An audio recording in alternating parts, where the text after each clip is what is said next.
مرحبا، كيفكم يا حلوين؟ ان شاء الله تكون بألف خير وانتم عم تحضرونا اليوم يا حلوين. زي ما انتم شايفين الثنائي المرح مع بعض، يعني لأول مرة كتير يعني هيك.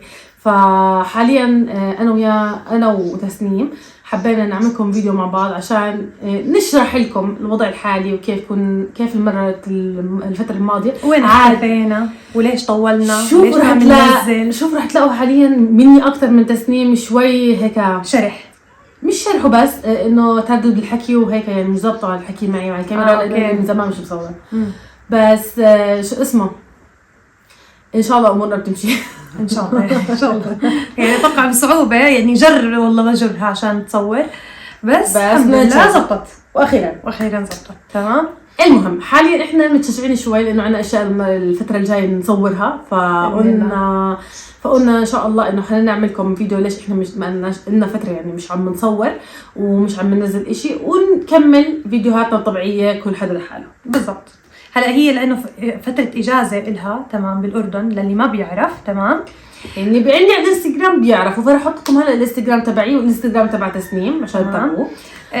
واللي مش ضايف غدير على قناته يضيف، لانه هو الفيديو رح ينزل بالقناتين. اوكي رح ينزل على قناتها وعلى قناتي، فانا رح احط كمان رابط قناتها تحت مش عارفه ايش بالضبط. اوكي بالوصف ولا بالتعليقات؟ عشان بالوصف، صندوق الوصف تمام. رح احط الانستغرام تبعها احكي معي وقناه تمام. الانستغرام تبعي صراحه يعني انا عملته يعني برايفت اكثر من بابليك تمام. ما بدك تضيفي حدا على الانستغرام؟ يعني البنات ممكن شوي عاطفهم اوكي تمام. فبس خلينا نحكي ليش غبتي فتره من قبل ما تنزل على الاردن. تفضلي. هلا شوفوا، انا اصلا صرت اقطع كثير من وقت ولادتي بآيلا، فكنت متعوده على طفل واحد وكان مصطفى كبران واموره تمام وكان يروح ويجي، فكنت متعوده ومتاقلمه كثير مع الوضع.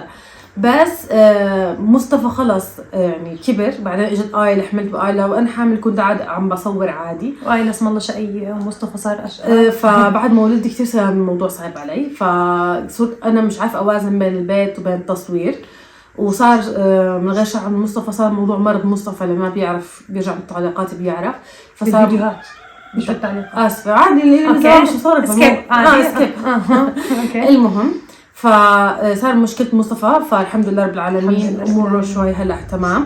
فكان برضه مش عارفه اصور ومش عارفه انه شو اعمل وشو اتصرف، فكنت كثير معجوقه مع مصطفى.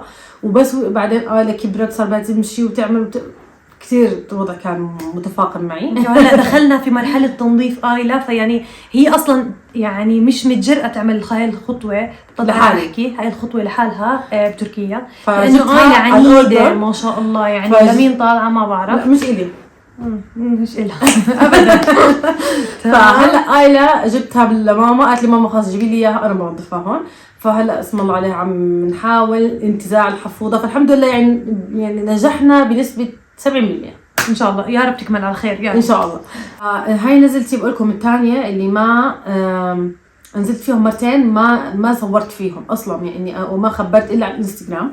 وماما طلعت عندك وقت مرضت مصطفى وكمان ما صورتي كانه ما في اصلا كان يعني موضوع مرض مصطفى وكان عنده عملية قسطرة وهيك، فكان الموضوع شوي حساس يعني، فعشان ما قدرنا اصلا نعمل اشي ولا نصور ولا نمسك يعني ويلنا بمصطفى يعني اكيد مش راح يكون فكرنا بالتصوير يعني في ناس بيكون عندها بيستغلوا هاي القصة عشان يعملوا ترند. بيستغلوا ماشي، في ناس لا بيستغلوا هاي الفرصة عشان يعملوا ترند، لانه هذا الاشي بيعمل نقلة نوعية بالفيديوهات. يعني في ناس اصلا فضوليين، في ناس فضوليين. لا مش هيك، هلا في ناس بيعملوا هذا الشيء بتقصدوا يعملوا انه في مرض وفي اشياء زي هيك، وهو اصلا ما في، علشان بس يكسبوا مشاهدات ولا قصص.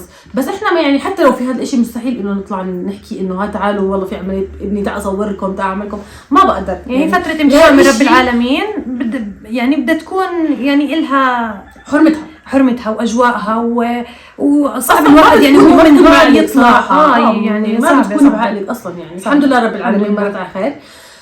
المهم بدناش نطول عليكم كثير بالحكي. فهاي المره نزلت على الاردن فيها، بعد ما نزلت صرت بصراحه اكثر انه مقابله بشيء ثاني، انه هو يعني اعمل الشغله بعدين احكي عنها. اوكي لانه كثير صار يعني مواقف تصير او يعني اقول بدي اعمل هذا الاشي وما يصير لانه انا حكيت عنه. فلا بآمن كثير بشغله انه يعني ايش بسموه داروا اموركم بالكتمان. ايوه داروا اموركم بالكتمان. عاد العربي عندي هالفتره صعب، المفروض يرجع يعني مع الاردن يعني، بس ان شاء الله ان شاء الله. اوكي. المهم فنزلت على الأردن، كان المفروض إني أنا أرجع أصور، بس الحمد لله رب العالمين صار موضوع الأوضاع السياسية اللي صارت بالمنطقة آخر إشي، مش حابة أحكي كثير عنها بلاش يصير مشاكل على الفيديو. بالضبط. بس صارت آخر إشي المشاكل الأخيرة، وكان في رعب جدا لأنه كان كل إشي عم بمر من عن طريق الأردن وإحنا شايفين السماء يعني مضوية ما شاء الله منورة يعني.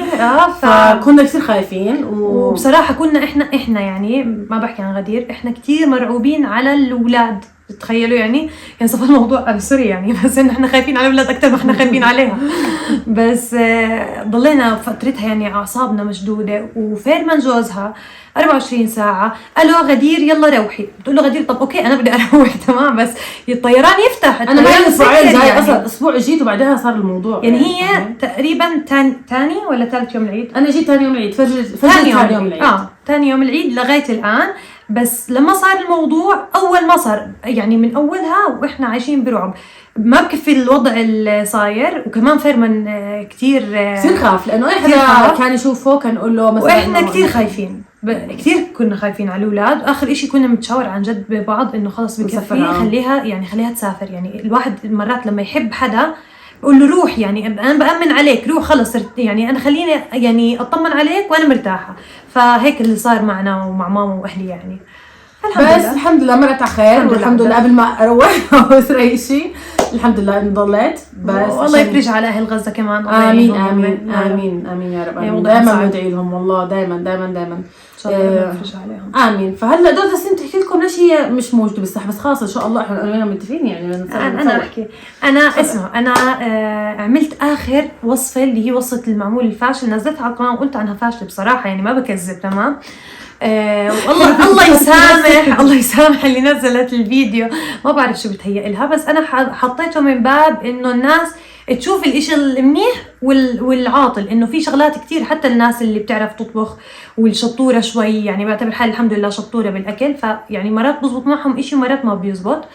فما زبط معي، فقلت لا ليش ما انزل، خلص لا بدي انزله واقول عنه مش زابط يعني، مش دائما بدي انزل شغلات اقول عنها طلعت بيرفكت يعني. فنزلته وقلت عنه مش زابط عشان اكون صريحه تمام. بس بعدين دخلنا في موضوع العيد وجيت غدير والاولاد اسم الله عليهم، واحنا من زمان لنا سنه تقريبا من زواج اخوي الكبير هلا من شهر 6 الماضي تقريبا، واحنا مش شايفينها. ففترة كتير طويلة وأنا ما طلعت، ماما طلعت بس أنا ما طلعت، ورنين طلعت أنا ما يعني إلي فترة منيحة مش شايفة الأولاد.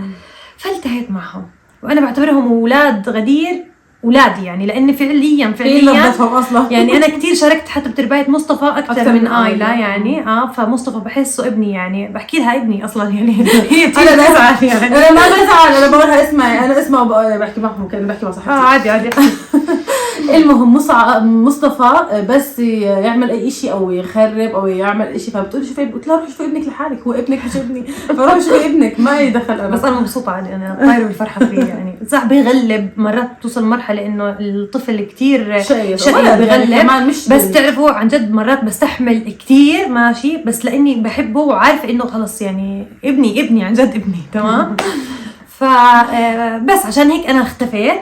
وبعدين بعد ما انتهت موضوع المواضيع السياسية والاضطرابات اللي صارت في المنطقة تمام قالب سياسة، رجعنا تمام. فحبيت إني أرجع بفيديو أنا وأختنا بالله تمام بالله مع بعضينا نزل الفيديو ونحكي لكم سبب الغياب ونرجع بفيديوهات إن شاء الله حلوة ومشجعة وأجواء حلوة إن شاء الله، وأجواء عائلة اللي بحب يتفرج يعني. أنا عارفة الناس في كتير ناس بالغربة بتطلع عشان يا حرام بيكون الوضع صعب يعني كثير صعب الغربة يعني. شوفوا أنا بالنسبة لي الكل بحكي لي أنت مش غربة، بالنسبة لي تركيا خلاص صارت يعني بلدي الثاني يعتبر.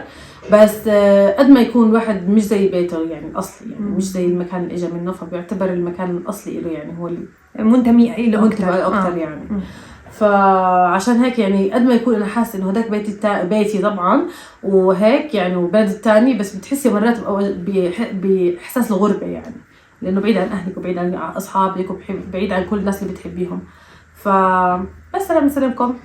بس خلص هلا بنعيط. دمعت. وبس لهون بيكون وصلنا لنهاية الفيديو. إن شاء الله يكون الفيديو عجبكم. إذا عجبكم الفيديو تنسوا تعملوا لايك وتشتركوا بالقناة إذا مش مشتركين ناسية. تمام. وتفعلوا زر الجرس والله حتى يوصلكم كل شيء بننزله. وبنحبكم كتير كتير وبنشوفكم الفيديو الجاي إن شاء الله. باي باي.